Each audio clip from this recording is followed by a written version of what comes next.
Меня зовут Вячеслав Зиновьев.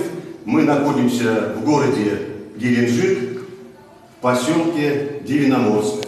Сегодня 31 мая 2021 года, где мы продолжаем после подготовительных работ вести облицовку чугунной печки, кассеты.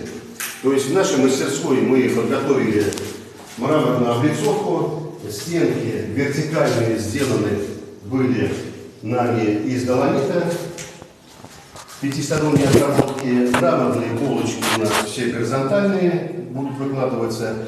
И после изготовления в мастерской мы привезли ее на объект и уже устанавливать стали облицовку. Предварительно, значит, сейчас подготавливаем подпорку из металлоконструкции для нашей чугунной печки.